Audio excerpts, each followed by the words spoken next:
یک شهروند بلوچ در حضور یکی از کاندیدهای مجلس جمهوری اسلامی که به مسجد جامع اهل سنت الفاروق در اسماعیل آباد مشهد رفته و درخواست انتخاب و حمایت از سوی آنها داشت، در سخنانی اعتراضی از وی خواست تابلو نامگذاری شده مسجد که به خاطر نام عمر ابن خطاب خلیفه دوم مسلمین جمع‌آوری و ضبط شده است را بازگردانند. علیرغم حال نامساعد قادر گرگیچ، شهروند معتمد و ریش سفید طایفه گرگیچ که به مدت 876 روز است در زندان مرکزی زاهدان مبحوث بوده و از یک هفته قبل در بهداری این زندان بستری می باشد، از رسیدگی مناسب پزشکی به خارج از زندان محروم مانده است. شیشه عقب خودروی پراید با پلاک استان کرمان که با متنی اهانت‌آمیز به اعتقادات اهل سنت مقابل مسجد مکی زاهدان به طور مشکوکی پارک شده بود توسط شهروندان شکسته شد. ویدئو ارسالی نشان می‌دهد یک شهروند در واکنش به تبلیغات کاندیدای انتخابات مجلس جمهوری اسلامی بنرهای تبلیغاتی نماینده‌های انتخابات را آتش زده است.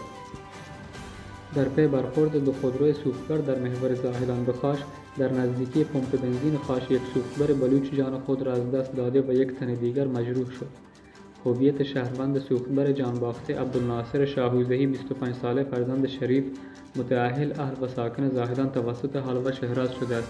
از هویت سوختبر مجروح شده اطلاعی در دست نیست. ویدئو ارسالی نارضایتی یک شهروند را از حبیب الله دهمرده کاندیدای 12مین دوره مجلس جمهوری اسلامی را نشان می‌دهد. شهروندی با ارسال ویدئویی وضعیت نامناسب و غیر بهداشتی انباشته شدن زباله‌ها و جمع شدن آب فاضلاب در سایه بی‌توجهی مسئولین در خیابان خاتم الانبیا را نشان می‌دهد. 5 روز مانده به انتخابات مجلس جمهوری اسلامی، یک شهروند بلوچ با در دست داشتن یک پلاکارد شهروندان را به عدم مشارکت در این انتخابات تشویق کرد. ویدئو ارسالی نشان می‌دهد یک شهروند بلوچ در اعتراض به انتخابات مجلس جمهوری اسلامی بنرهای تبلیغاتی کاندیداهای انتخاباتی نصب شده در بولوار پاسداران شیراز را کنده است. شهروندی با ارسال ویدئویی انباشته شدن زباله‌ها را کنار مغازه‌اش به خاطر نبود سطل زباله در باباییان زاهدان را نشان می‌دهد.